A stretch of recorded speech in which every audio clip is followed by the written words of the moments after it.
여러분 안녕하십니까? 꿀잠TV의 신원철입니다. 오늘 방송의 주제는 멜라토닌입니다. 여러분들 멜라토닌 어느 정도 알고 계시나요? 잠의 호르몬, 잠잘 때 나오는 호르몬. 조금 더 많이 아시는 분들은 항노화 효과가 있는 항산화 물질이 많이 들어있는 불로장생이약으로 알고 있지 않습니까? 멜라토닌은 우리 몸에서 정상적으로 분비되는 호르몬입니다. 오늘은 잠과 멜라토닌 어떤 연관관계가 있는지에 대해서 알아보고자 합니다. 멜라토닌은 송가체라고 하는 뇌의 부위에서 생깁니다. 송가체가 어디냐면요, 우리 머리 정중앙에서 뒤편에 있습니다. 뒤편 쪽에 있는 아주 자그마한 신경 덩어리인데요, 여기가 송가체라고 하고, 이 송가체라는 거는 어떤 물질을 분비하는 거라고 해서 파이네알 글랜드라는 말을 써요. 글랜드라는 거는 샘이라는 뜻이거든요. 그래서 어떤 물질이 나온다라는 거죠. 파이네알, 소나무 같이 생기는 샘이라는 거죠. 여기서는 멜라토닌이 분비가 됩니다. 이 멜라토닌은 어둠의 호르몬으로 알려져 있습니다. 1958년도에 앨런 맨이라는 사람이 이 멜라토닌을 처음 발견했습니다. 멜라토닌이 나온 지가 한 60년 됐을까요? 60년 정도밖에 안 된 호르몬이죠. 그전에는 멜라토닌의 존재를 우리가 모르고 살았던 겁니다. 멜라토닌은 그 이후에 연구를 해봤더니 송가체에서 나오기도 하지만 우리 몸의 다른 장기에서도 분비가 된대요. 눈에 있는 망막, 위장관, 뼈, 피부, 림프구, 혈소판, 흉선에서도 분비가 된다. 멜라라는 뜻은 검다란 라틴어에서 나온 말입니다. 토닌은 뭔가를 육성시키다, 일으킨다라는 뜻이니까요. 검은색의 호르몬이 나오는 거죠. 근데 이렇게 송가치뿐만 아니라 우리 몸의 모든 곳에서 나오는데 송가치에서 압도적으로 많이 나오게 됩니다. 근데 이 멜라토닌은 좀 신기한 작용 기전을 갖고 있어요. 멜라토닌은 우리가 이제 트립토판이라고 하는 아미노산이 들어오면 우리 몸에서 대사가 돼서 행복 물질로 알려진 세로토닌이 만들어져요. 이 세로토닌이 다시 변화가 돼서 멜라토닌이 되는 거거든요. 근데 이런 일련의 과정이 이 송가체에서 일어나게 됩니다. 우리가 음식을 먹으면 소화되고 그 트립토판은 뇌로 전달돼 송가체로 전달되면 거기서 세로토닌, 멜라토닌으로 변화되는 과정을 갖게 되죠. 근데 이 트립토판은 어디에 많이 들었을까요? 견과류에 많이 들었습니다. 바나나에 들어있습니다. 체리에도 들어있어요. 우리가 먹는 음식에 여러 군데 들어있으니까 적절하게 식사하시면 충분한 영양 물질을 흡수할 수 있습니다. 근데 이렇게 송가체에 들어간 트립토판은 아무 때나 계속 멜라토닌을 만들어지는 것이 아니라요, 빛에 의해서 만들어지고 안 만들어지기가 결정이 되게 됩니다. 우리가 빛이 들어오게 되면 눈으로 우리가 빛을 쬐지 않습니까? 이 눈으로 들어온 빛은 뇌로 전달돼요. 그래서 식욕차 상액이라고 하는 생체 시계가 활성화시키게 됩니다. 지난번 방송에도 말씀드렸듯이 생체 시계가 활성화하게 되면 이 생체 시계는 뇌의 각성 시스템을 켜주게 되겠죠. 동시에 우리 몸의 교감신경, 흥분하는 신경계를 활성화시켜요.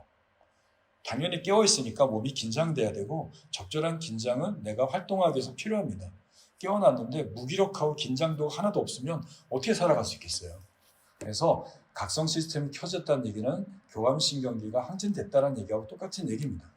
이렇게 항진된 교감신경 중에 이 목 경부 쪽으로 내려가는 신경절이 있어요. 신경회로가 이 목 쪽에 있는 신경회로를 통해서 한번 내려갔다가 다시 송가체로 올라가는 회로가 하나 있는데 여기를 활성화시켜요. 이렇게 활성화시키게 되면 멜라토닌이 안 만들어집니다. 그리고 빛이 꺼지게 되면 이 억제됐던 게 풀리니까 멜라토닌이 만들어지게 돼요.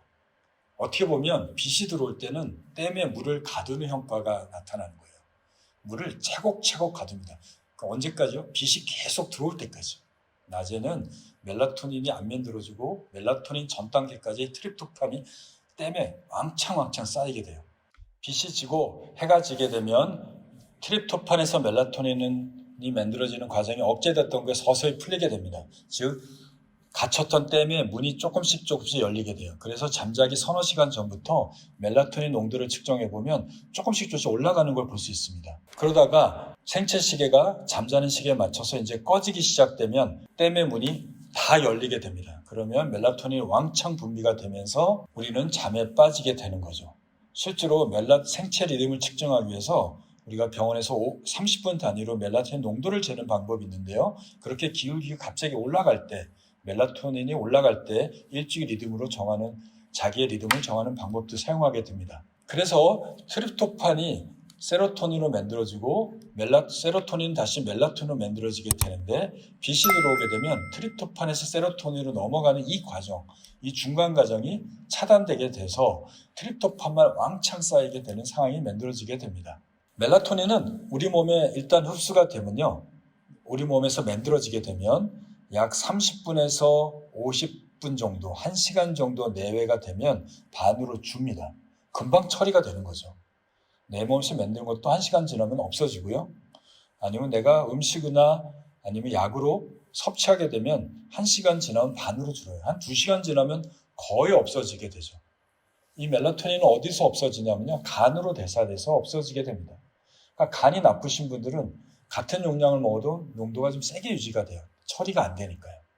그런데 우리 몸에서는 멜라토닌은 계속 만들어내고 있으니까 대사가 되더라도 일정량이 유지하게 됩니다. 미국에서 멜라토닌 많이 사오지 않습니까? 이런 경우는 바로 한두 시간 정도 지나면 우리 몸에서 없어져요. 그러니까 잠을 들게 하는 효과, 잠자는 시간을 조정하는 효과, 이 두 가지 효과가 나타나는데 한 서너 시간 지나면 몸에서 없어지는 상황이 되죠. 한국에서 파는 멜라토닌 제제의 전문약이 있습니다. 근데 이 약들은 몸에서 서서히 분출하기 때문에 분해가 되도록 만들어서 서방정이라고 얘기를 하는데요. 그래서 7, 8시간 동안 체내에 남아있도록 만든 약입니다. 그러다 보니까 미국에서 들어온 것과 한국에서 지금 판매되고 있는 전문약으로 판매되는 약의 차이는 내용은 똑같은데 얼마나 몸에 오래 남아있느냐에 따라서 차이가 난다고 할 수 있겠습니다. 멜라토닌은 그러면 어떤 효과로 우리 잠을 자게 할까요? 멜라토닌은 몸에 들어오게 되면 그리고 만들어지게 되면 생체시계에 멜라토닌 수용체가 있어요. 그래서 아까 생체시계에 딱 붙어버리면 이제 식어가고 꺼져가고 있는 생체시계를 완전히 꺼버리는 역할을 하게 됩니다. 멜라토닌 생체시계에 붙으면 생체시계를 작동을 멈추게 돼요. 그러니까 완전하게 우리는 잠으로 들어가는 겁니다. 그래서 어떤 사람은 멜라토닌의 기능은 잠의 문을 여는 효과가 있다고 얘기를 하기도 합니다. 멜라토닌은 생체시계를 꺼주는 효과 또는 잠자는 시간을 당겨주고 밀어주는 효과가 있어요. 그래서 생체시계를 꺼주게 되면 인면 효과, 잠을 조금 쉽게 드는 효과가 있지만 수면제하고는 달리 생체시계를 꺼지는 시계를 조금 꺼주는 거니까 약간의 효과로 쉽게 잠을 드는 효과를 낼 수 있고요. 또 멜라토닌은 언제 만들어지고 분비되냐에 따라서 잠자는 시간이 결정되기 때문에 멜라토닌을 좀 일찍 먹게 되면 잠자는 시간이 앞으로 당겨오고요. 늦게 먹게 되면 잠자는 시간이 늦춰지는 상황을 만들어져서 이런 일을 하는 멜라토닌 수용체가 1, 2가 있는데 멜라토닌 수용체 1은 생체시계를 꺼서 잠들게 해주고 멜라토닌 수용체 2는 자고 깨는 리듬을 조절하는 효과가 나타납니다. 너무 일찍 먹거나 또 너무 늦게 먹으면 잠자는 시간이 너무 당겨지기도 하고 너무 늦춰지게 되니까 혹시 멜라토닌을 드신다면 가급적이면 본인이 잠자기를 원하는 시간으로부터 1시간 전에 1시간 직전에 복용하고 일정한 효과를 나타나기 위해서 매일 같은 시간에 복용해야지 효과를 냅니다. 또 멜라토닌은 뇌에만 작동되는 게 아니라 여러 가지 장기, 즉 부신, 갑상선, 심장, 또 인슐린을 분비하는 췌장, 또 간, 또 폐, 위장관, 또 근육 이런 데도 수용체가 있어서 얘네들이 분비된 멜라토닌이 붙게 되면 장기의 기능도 떨어뜨려서 뇌가 잘 때 이 장기도 멈추도록 도와주는 효과를 나타나게 돼서 뇌가 잘 때 몸이 같이 따라오도록 자도록 쉬도록 만들어지는 효과를 보인다고 할 수 있겠습니다. 그럼 멜라토닌은 좋은 효과만 있을까요? 멜라토닌을 먹으면 부작용은 없을까요? 몇 가지 부작용이 알려져 있습니다. 멜라토닌을 과도하게 먹으면 우리 몸에 많이 축적되니까 나중에 졸릴 수가 있습니다. 특히 간 대사가 느린 사람들의 경우는 그 효과가 낮에도 영향을 줄 수 있기 때문에 집중력 저하, 졸음을 유발할 수 있습니다. 또 같은 이유로 인해서 육체와 정신의 수행 능력을 떨어뜨릴 수 있습니다. 멜라토닌이 생체시계를 끄고 또 하나의 기능이 체온을 한 1.5도 정도 떨어뜨리는 효과가 있습니다. 바로 이 체온을 떨어뜨리는 효과 때문에 우리가 잠에 드는 건데요. 우리가 잠을 쉽게 들게 하기 위해서는 체온이 떨어져야 됩니다. 그래서 멜라토닌의 작용 기전 중에 하나가 체온이 좀 떨어져요. 근데 원래 체온이 낮거나 체온이 낮은 상황에 노출된 사람한테는 체온이 더 떨어지게 되면 저체온에 빠질 수 있는 문제가 생기게 됩니다. 그래서 멜라토닌을 과도하게 복용한 사람들은 새벽에 오한을 경험하기도 합니다. 또 멜라토닌은 꿈꾸는 잠을 늘리기도 해요. 그렇기 때문에 낮에 스트레스가 많을 때는 악몽을 꾸기도 하게 되기 때문에 꿈이 너무 많은 사람들의 경우에는 용량을 조절하셔야 되고, 또 이유 없이 멜라토닌 복용 후에 꿈이 너무 많거나 악몽이 많으면 멜라토닌의 사용을 절제해야 됩니다. 또 유즙 분비 호르몬이 증가될 수 있어서 남자도 주방에서 젖이 나올 수도 있죠. 여성이 임신하지 않았는데도 유즙이 나올 수도 있습니다. 혹시 멜라토닌 복용하고 유즙이 분비된다면 멜라토닌의 부작용을 의심해야 됩니다. 또 여성들의 경우에는 생리를 좀 불규칙하게 만들 수도 있고, 이런 문제가 있는 경우에도 사용을 조심해야 됩니다. 또 멜라토닌이 부족하면 어떻게 될까요? 멜라토닌이 부족한 사람들이 있습니다. 손가체에 종양이 생겨서 그럴 수도 있고요. 또 노인들이 되게 되면 정상적으로 생성되는 멜라토닌 양이 부족하게 됩니다. 멜라토닌은 10대 후반에서 20대 때 가장 많이 분비된다고 알려져 있고, 20대를 지나면서 점차 생성량이 줄는데 55세에서 60세가 되면 20대에 비해서 절반밖에 생성이 안 됩니다. 70세가 되면 30%밖에 생성이 안 돼요. 그러니까 나이 들면 여러 가지 문제도 있지만 멜라토닌 부족으로 인해서 잠에 들기도 어렵고 중간에 깨는 효과가 나타날 수도 있습니다. 그럼 멜라토닌이 많이 들어있는 음식을 좀 우리가 생각해 볼까요? 여기 나와 있는 그림대로 바나나, 토마토, 체리, 파인애플, 호두, 땅콩, 또 오렌지, 이런 견과류에도 많이 들어있습니다. 그런데 이런 것들을 너무 과도하게 먹을 필요는 없습니다. 우리 몸에서 멜라토닌 만드는데 필요한 트립토판의 양이 정해졌기 때문에 많이 먹으면 다 배설돼요. 그러니까 우리가 먹는 식생활에서 먹는 정도면 충분하다고 알려져 있으니까 너무 이거에 대해서 과용하셔서 앞에 나왔던 멜라토닌의 부작용을 경험할 필요는 없을 것 같습니다. 멜라토닌은 잠의 효과 이외에도 여러 가지 다른 효과를 난다고 알려져 있습니다. 그래서 혈관에도 작동해서 혈관을 수축하고 이완하는 효과, 망막에도 작동해서 눈의 기능을 높이는 효과도 나타날 수 있고, 인슐린의 분비를 조절하는 효과도 있고, 암의 발생 또는 암의 증식을 억제하는 효과도 있고, 면역의 효과가 나타납니다. 그래서 멜라토닌이 적절하게 나오면 골 대사가 좋아져서 뼈도 튼튼해지고요. 암의 발생을 억제하거나 노화를 일으키는 항산화 효과를 일으켜서 노화를 억제하고 면역을 높이는 효과도 있고, 위장관을 보호하는 효과도 있고, 정신적인 안정 효과도 있다고 합니다.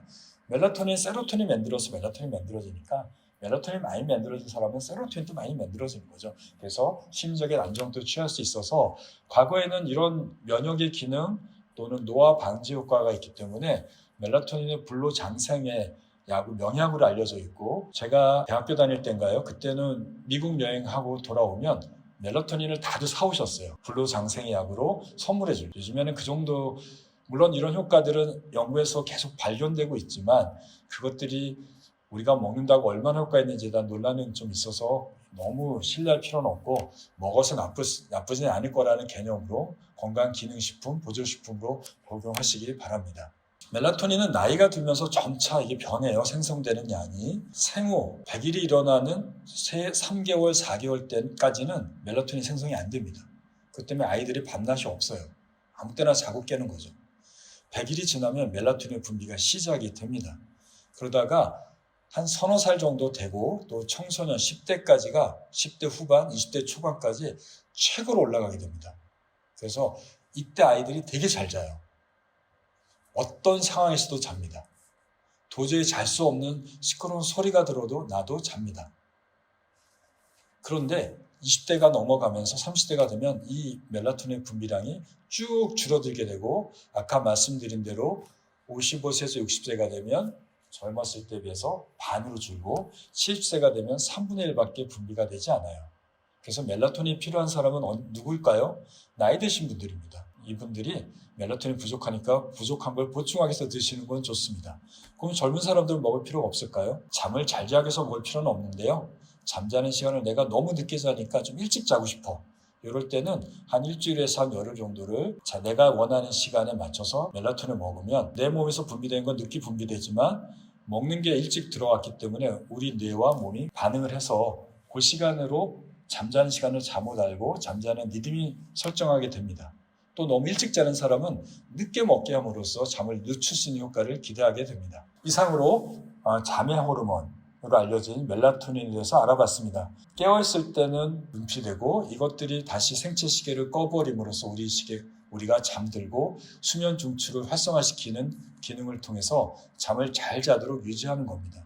이 외에도 잠자는 시간을 당기고 미는 시간, 즉 멜라토닌이 분비되는 시간에 맞춰서 우리가 자고 깨기 때문에 잠자는 시간을 당기고 밀어주는 일주일 리듬을 조정하는 기능도 갖고 있습니다.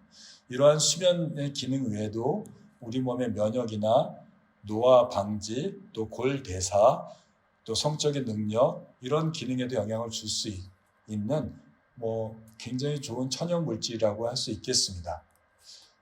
하지만 우리가 적절하게 식사를 잘한다면 굳이 외부에서 섭취할 필요는 없고요.